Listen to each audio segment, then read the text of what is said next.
Hello and welcome back to the Cowley, sponsored by Hollywood Bets and our age entry. No, 1 week too early, Andrew. Air Scottish Grand National meeting, and we will be covering 2 flat races from Leopardstown because Dave picked the races today and he likes the flat, so it's all his fault.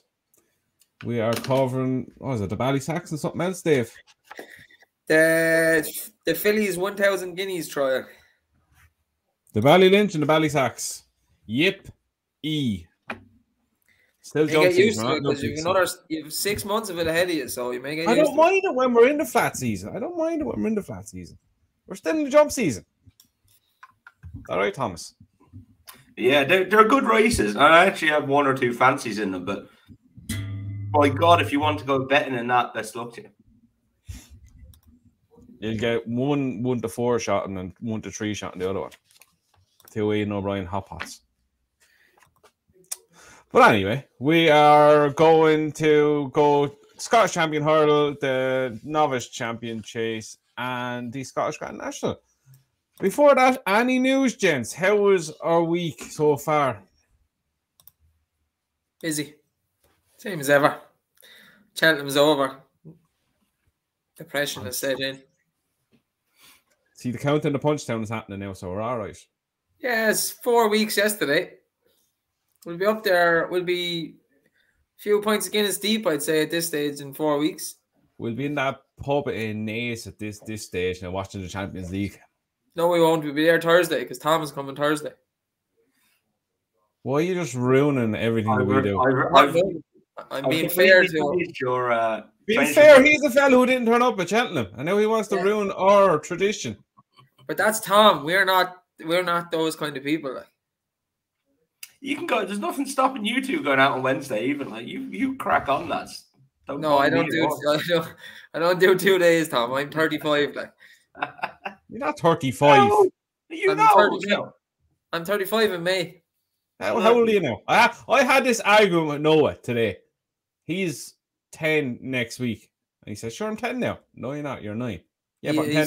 How old are you now? How old are you right now? 9. He's closer to 10 than he is to 9, really. No. You're still 34. You're not 35. Tom is still 54. He's not 55. I'm 31, only for another 31 days, but I'm still 31, so... I'm still 33 for another 21 days. Thank God. Oh, birthdays are really close, lads. Jesus, we should do something to celebrate. I don't know, like go to Leopardstown. Like go out on a Thursday night in Naas or something. Yeah. We have the Saturday Royal Ascot now. Don't forget, we done that last year, so we're doing that again this year. That was all right, crack.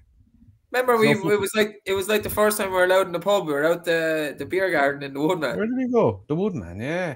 The best bit of that was the Euros were on. Yeah, that was good.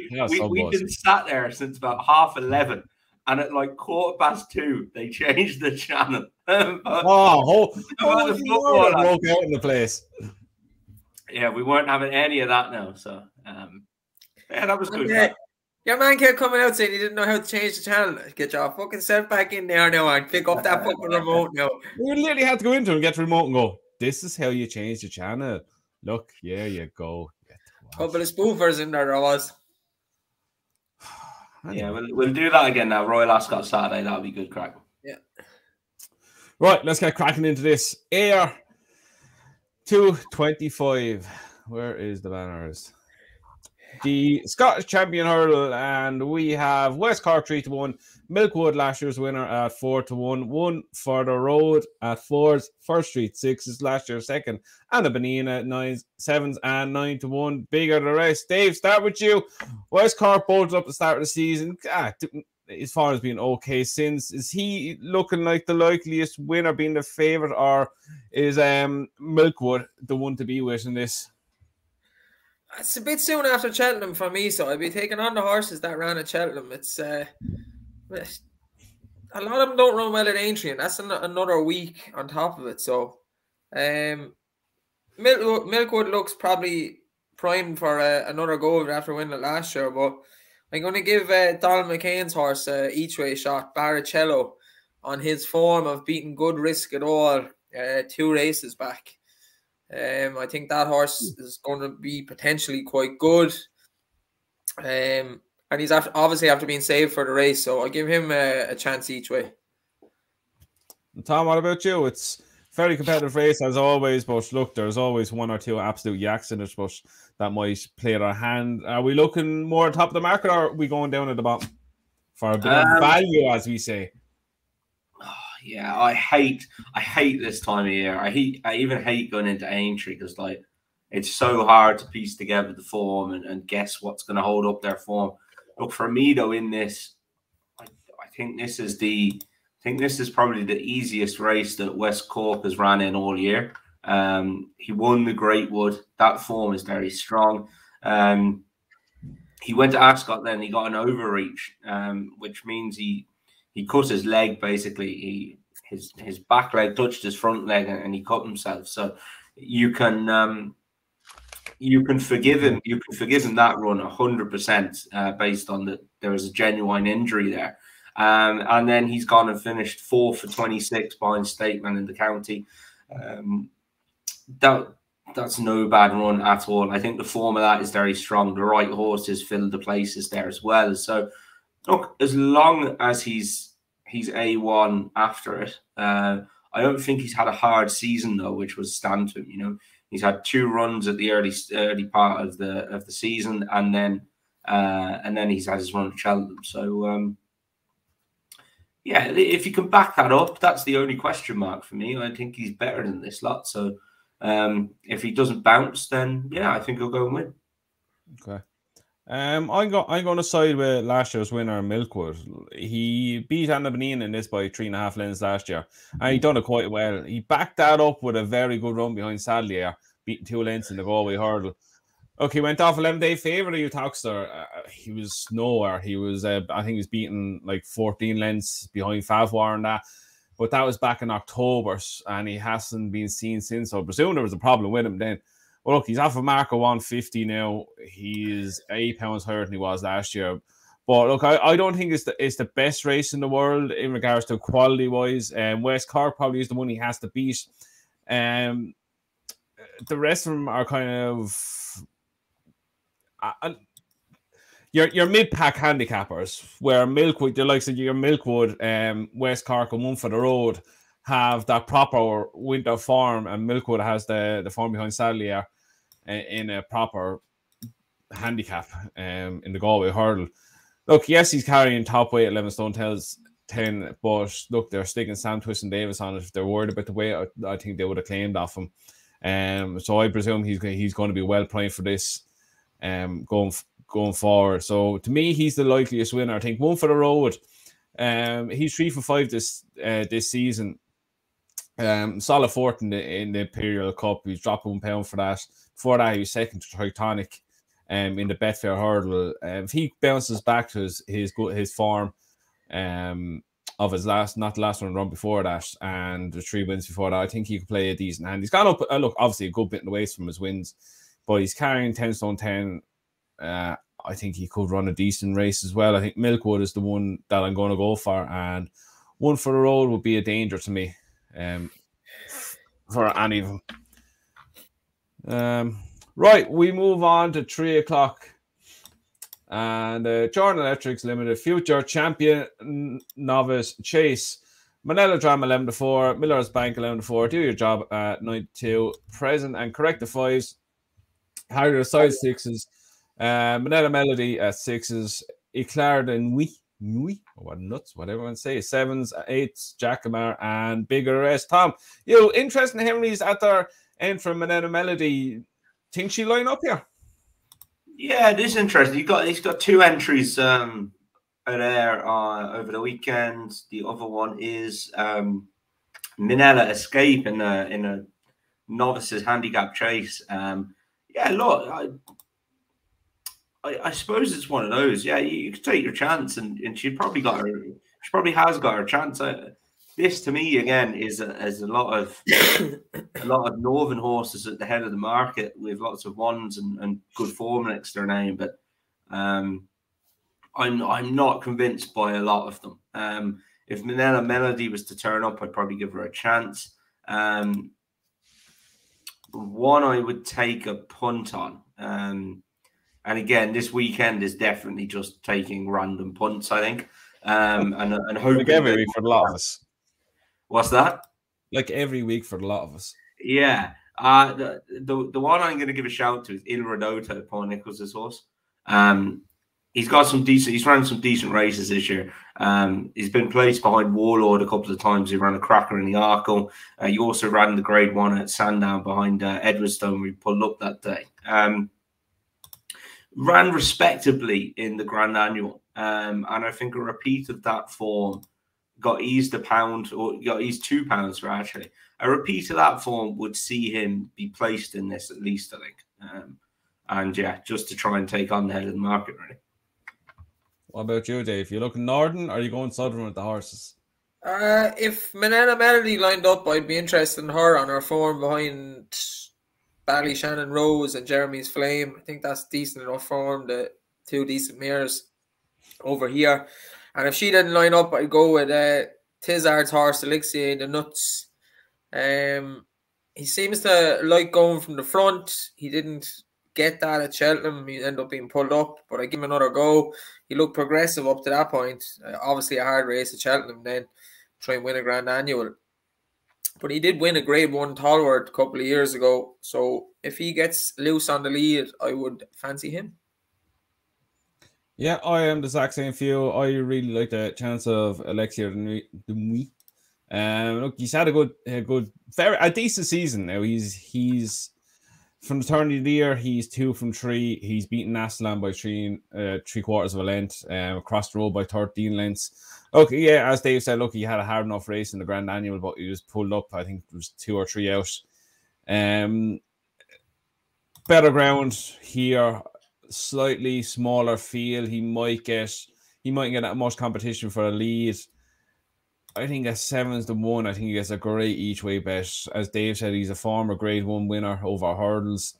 He seemed to be enjoying life around Kempton. He jumped and galloped him into the ground at Kempton, beaten across the line.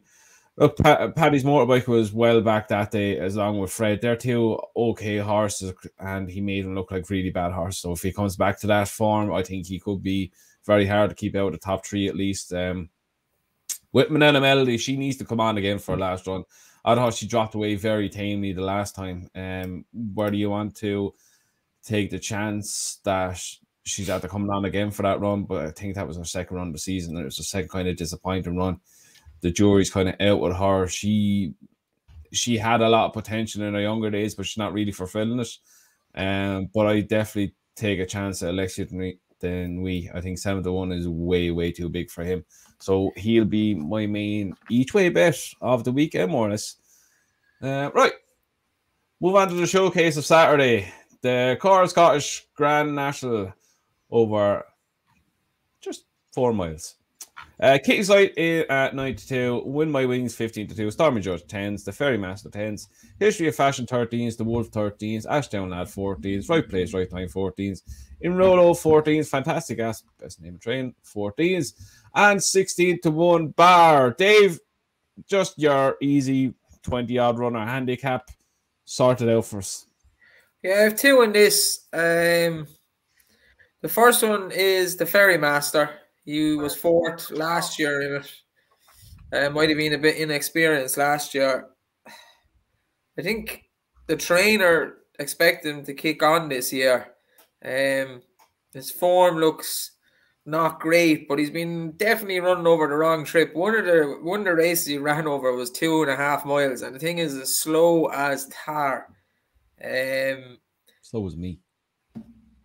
He did run in the rehearsal chase at Newcastle behind Wright and Good Boy Bobby. They're good quality handicappers for the grade. He ran the last day of 2nd to Jerryville, who's not a bad horse. But I'd say they thought he'd kick on this year, and when he didn't at the start of the year, the plan was to come back here. So I think he's a really good chance.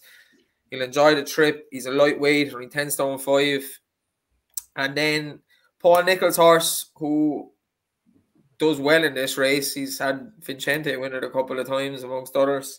Enrillo, he got demoted last year in that race at Sandown that you somehow ended up winning money on, and I still would never Great to this race. day. Best race ever.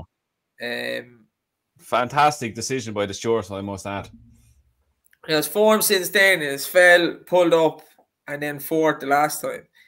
He fell in the Ladbrokes Trophy, and to be honest, him and Remastered were the only two horses travelling at the time, and Remastered didn't get home, but he was travelling just as well and came down.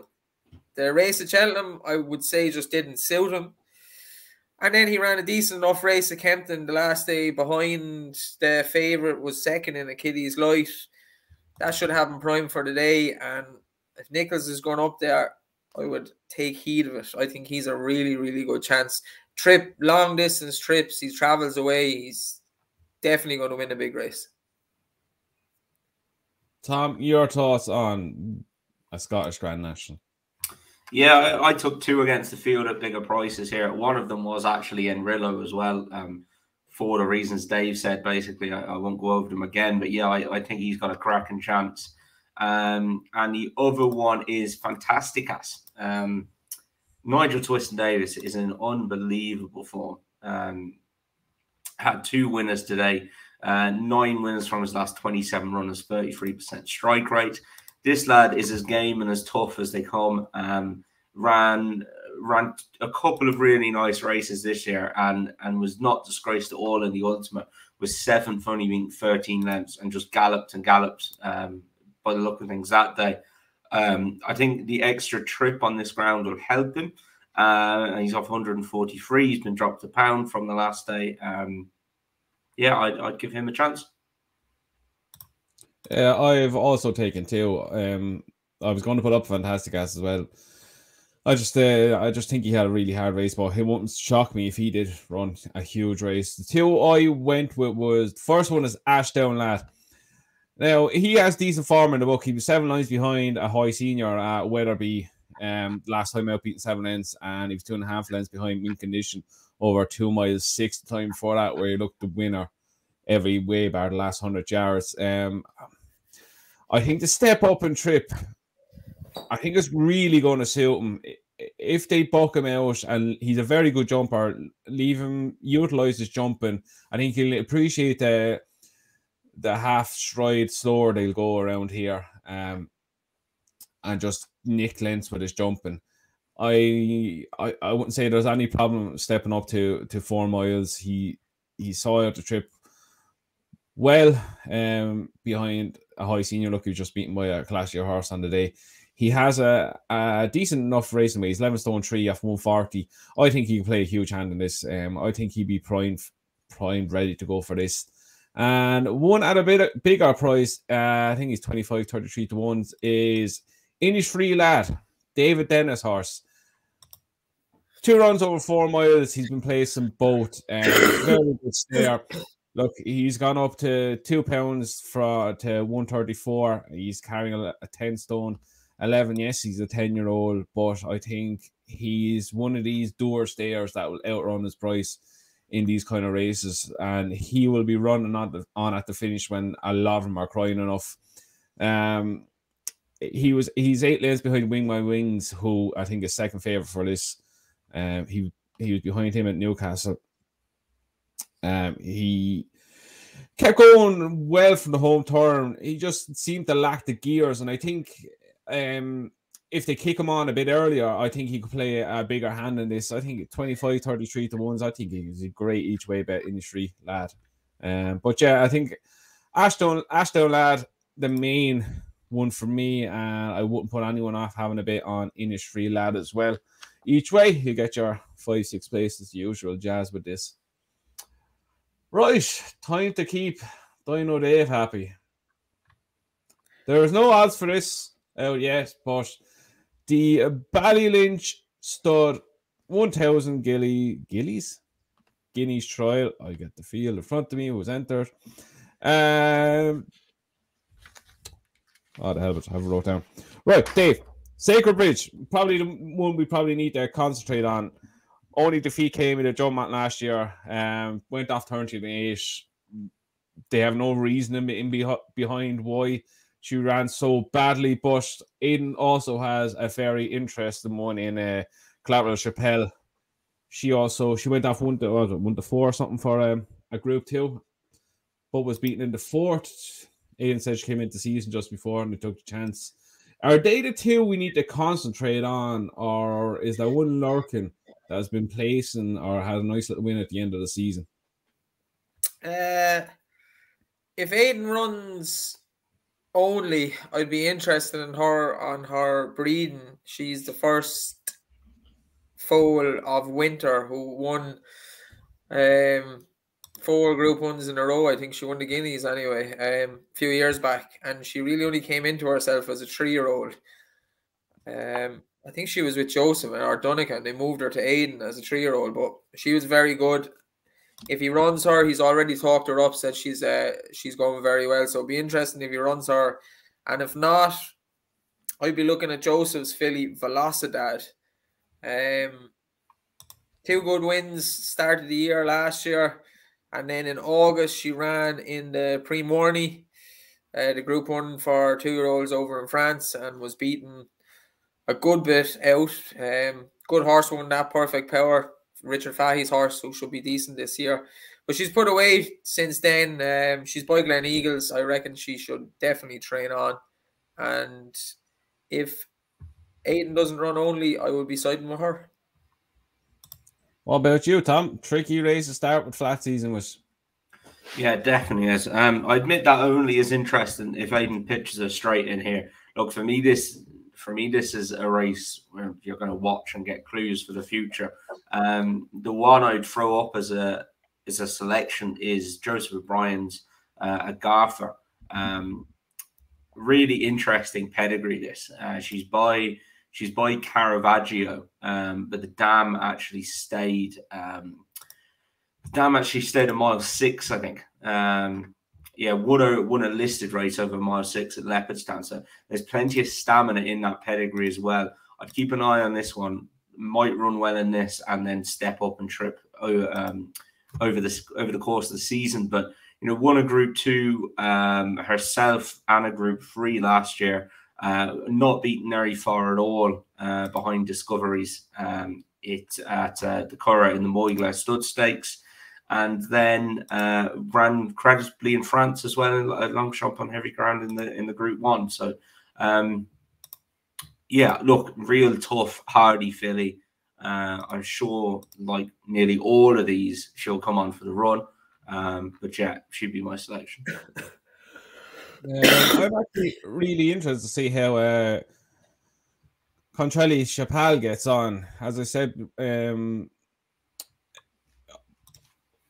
won her maiden by 5.5 lengths at Naas at the start of last season. Oh, sorry, 26th of April.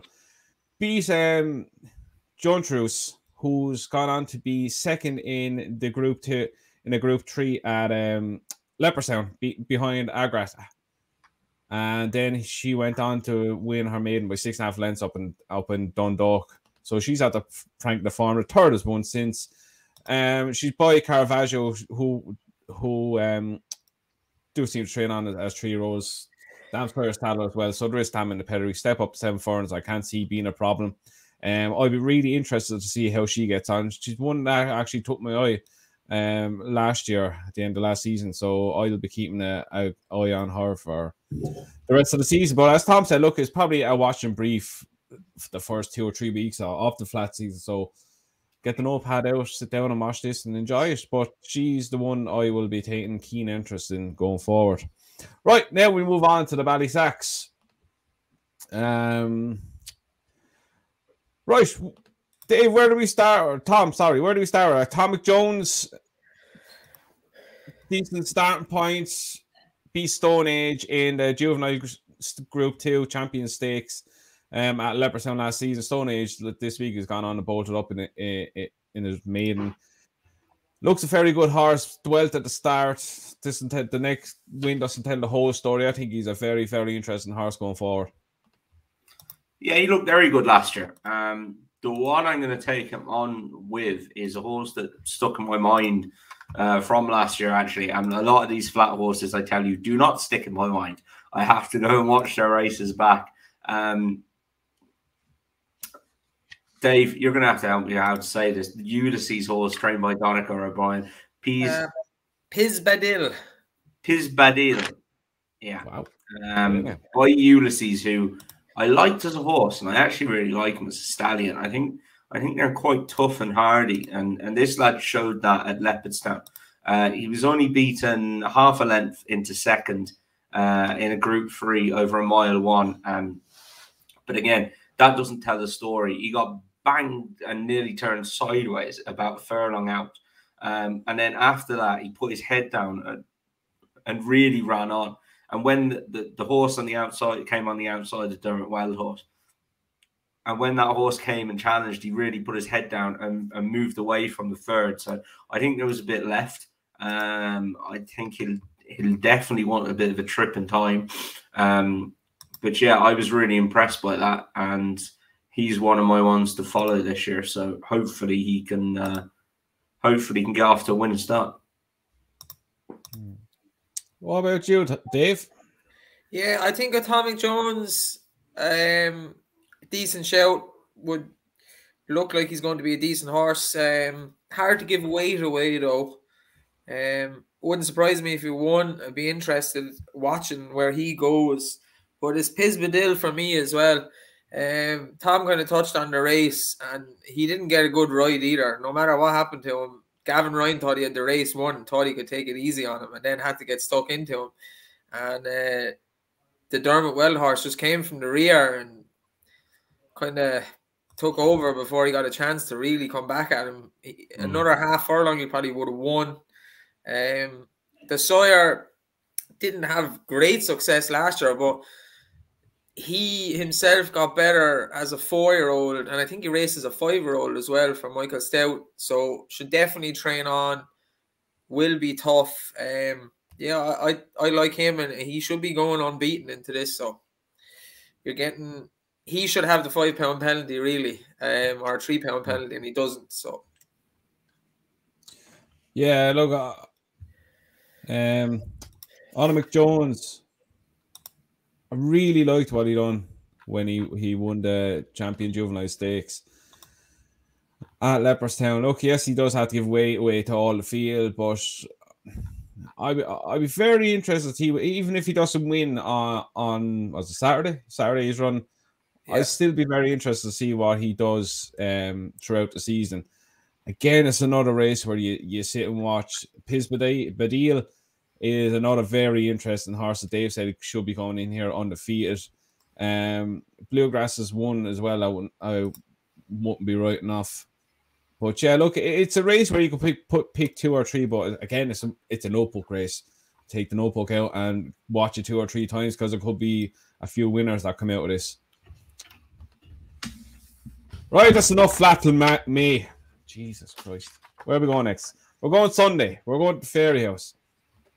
And we are going to 3:30. Now, we have no betting in this, but the field consists of Flame Bear, good old Little Yank, Arctic Warrior, Ash Tree Meadow, Ballycross, Berkshire Royale, Brawn, the Play to Getaway, Ivan, Falcon Egan, Gilly Billy, and so on, O'Toole, and so on, so on, so on. Dave, start with you. Where are we going with this? There's one in this I think is absolute banker material, whether he runs here or in the race after. Yeah, it depends on which race he runs in. If he runs here, Flame Bear for me. He looks progressive. I like the way he goes through his races. The race he was third in, he probably should have won as well. He got bumped into and kind of got stuck on the rail. But the last 2 races put the race to bed with a really impressive turn of foot. Both races travels really well. And a lot of these, they're kind of slower 3-mile horses. So this has seen more his trip. I'd be interested, obviously, in Falcon 8. I said about him if he ran at Cheltenham. But he wants a trip. He's a 3-miler. Deploy the Getaway looks a slow horse. Ivan is a 3-miler. So if Flame Bear runs in this, I think is a gift. You, Tom? Yeah, to be honest, I prefer the flat races to this. Yeah, Flamebearer's got his chance. He's got his penalties. Well, Bron was interesting if they did decide to come here. I thought he should have probably won the last day, but coming back down and trip might suit him a little bit. Falconate, as Dave said, is interesting. I would be interested in him back over this trip as well, actually. So, yeah, interesting if they continue with the hurdle campaign with him, or they look back to the flat. And then you got my old friend Gilly Billy. Clearly wasn't his running at Punchestown. Definitely wasn't his running. So if Henry pitched him in here, I'd be very interested in him, you know.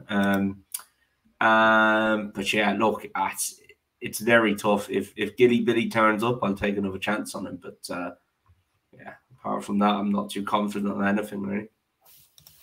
Yeah, I think Flame Bear will actually run in the next race we're going to talk about. So, with that said, the one I really like in this is Berkshire Royal for Willie Mullins, 3-time flat winner over in the UK. First run for Willie was in the Supreme Novice last year. Well, look, he's beaten out all sight. He won his maiden then by 10 lengths, and then he had another break where he came back and he's beaten just behind Goffer in the Group 3 at Thurles. Look, he's sure to come on for that again, and I think this trip is definitely what he wants and gets. I think he'll be hard to beat if he comes on for that run again. Ivan is one who I think, if he runs to the level he's been running at over the last few runs, he could upset the party. He was second behind Chantreux, beating 5.5 lengths. Before that, he was second behind Manella Crooner, beating 11 lengths. And then he's fourth behind Eric Bloodaxe. That reads very good form. If he runs to that level, I think he could play a big hand. I think he'll get a decent prize because of the trainer. I don't even know who he is. M.A. Gunn. Who's he, Tom? Do you even know who he is? I know he trained. I only know him for training Ivan is on. So no idea who he is. Yeah, but look, I think he'll run a decent race. He'll probably get a decent price. Again, if he runs to that kind of level, I think he could play a big hand in the finish. But I think Berkshire Royal, there's a lot of untapped potential over hurdles with him. Classy enough on the flat. He's starting to translate it over hurdles. It just goes to show what they done with his first run ever. Willie Mullins and turning to Supreme, so he must be showing something at home. So I think this could be his for the taking, and he could have a nice little spring-summer campaign ahead of him. Now, last one we are going to talk about is the 405 2-mile Grade 2 novice hurdle. Tom, start with you. Another difficult race because we've no bet and we don't know who's running where, but what have you landed on? Just to say, I don't know why in the name we give out about the English bloody race planning and stuff. Why on earth have we got 2 graded novice hurdlers on the same, well, within half an hour of each other, 2 grade 2 novice hurdlers on the same card in Ferryhouse, 1 over 2 miles, 1 over 2 mile 4. Which makes absolutely no sense. I went through the conditions thinking, oh, one will be for 5-year-olds up, or no, they're both for 4-year-olds up. They both got the same penalties. I have no idea why. It just does not make a lot of sense to me. There's another one in this, isn't there, of Henry's Largy debut, looked a superstar at the start of the season. He left his heart to Punchestown. He walked across the other. Look, he's one now. You know, you're forgiving Gilly Billy 1 bad run. You're forgiving that lad 2 bad runs. So I'm going to stick with 2 JP McManus horses here. Arctic Warrior. That was a really good race, I think. Well, not a really good race, but he ran against a really good horse at Wexford. Might have been a handicap hurdle, and they might have been rated 128, 123. But I think Clifton Warrior is a good bit better than his mark, Henry's horse. And I think Arctic Warrior is as well. They were 31 lengths clear of the rest of the field. So that kind of tells you all you need to know about that race. I think the 2 of them are very good. And, you know, if Arctic Warrior turns up here, I'd take a chance on him. And if Hawaii Game turns up, I'd be happy to take a chance on him as well.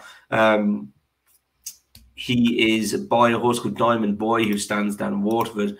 And he's actually a half brother to Easy Game. Willie Mullins is a good horse. So this lad would have made hurdle very nicely at Nace on his first start for Willie. Then went on to run in that race against Gilly Billy and Dicer Dynamo. I'm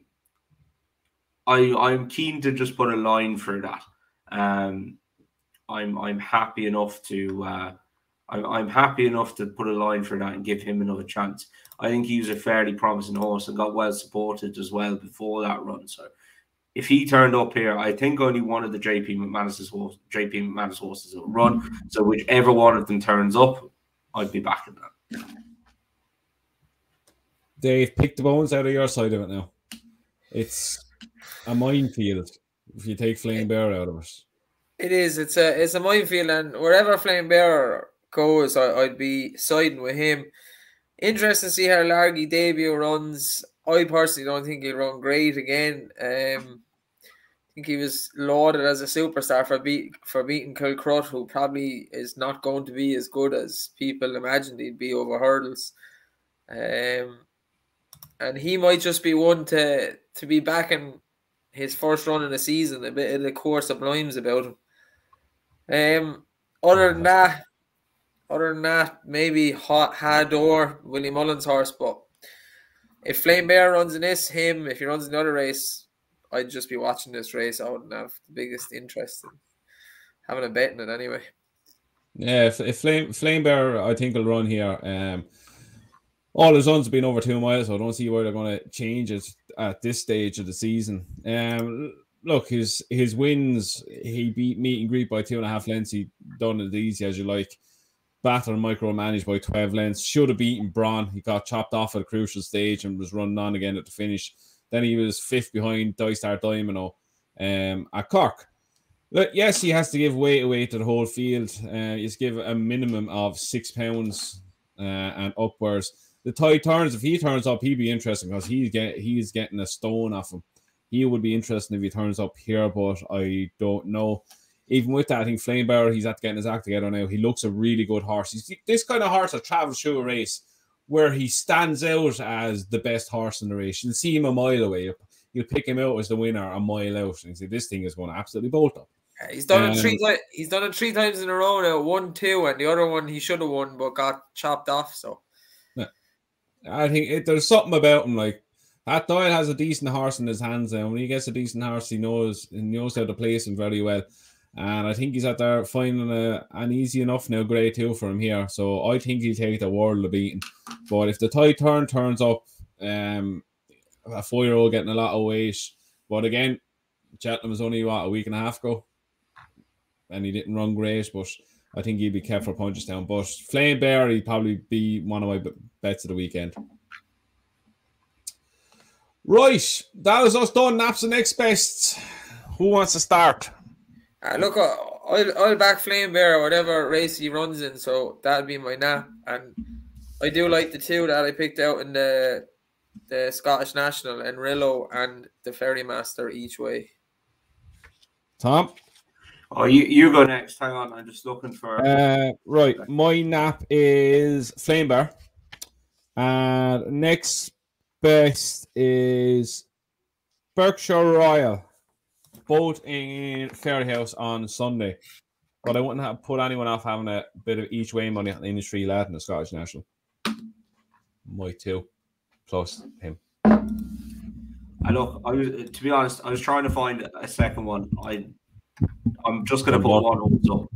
I don't really fancy anything. So Pease Badil is the only horse that I'd be very interested in this weekend, to be honest. Fair enough. It's quite enough week. Hard to get excited about, really. Still on the Cheltenham downer. It's not great. Yeah, I'm gonna have a couple of quid on Pease Badil for the Derby as well, actually, before he runs. Good show. There was a horse ran yesterday or the day before. He'd be a right good show for the Derby. Jim Bulger's horse, Wexford something or other. Native. That's the one. Maiden, isn't he?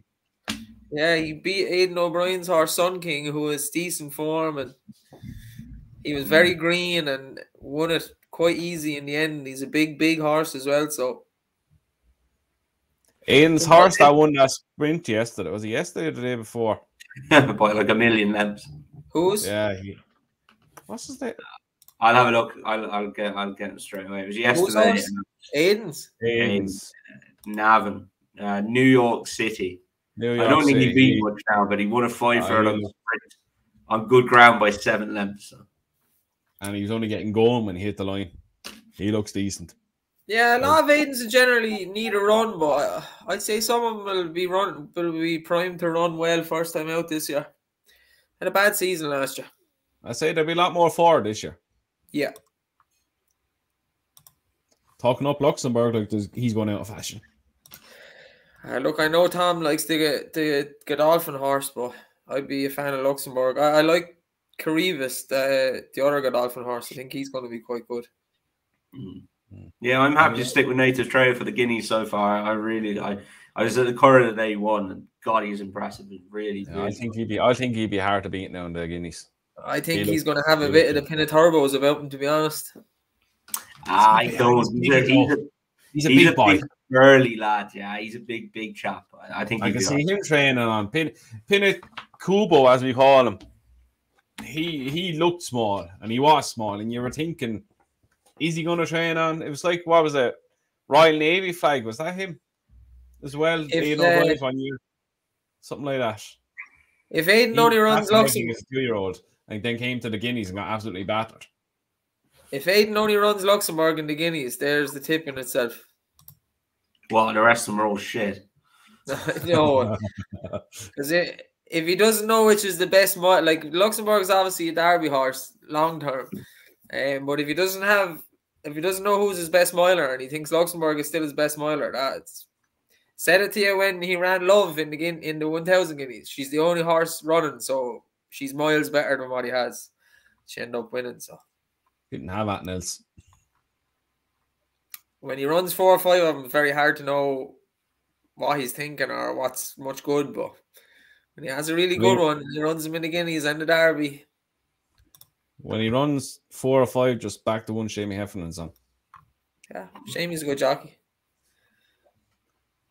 Right, we call it a day this week. We are back on Sunday, as always, for another episode of Talking Points, where we go through everything that happened at AR Leopardstown and Ferryhouse. So until then, have a good week. Enjoy the race on the weekend, and we'll see you Sunday live at 8 o'clock for another episode of Talking Points.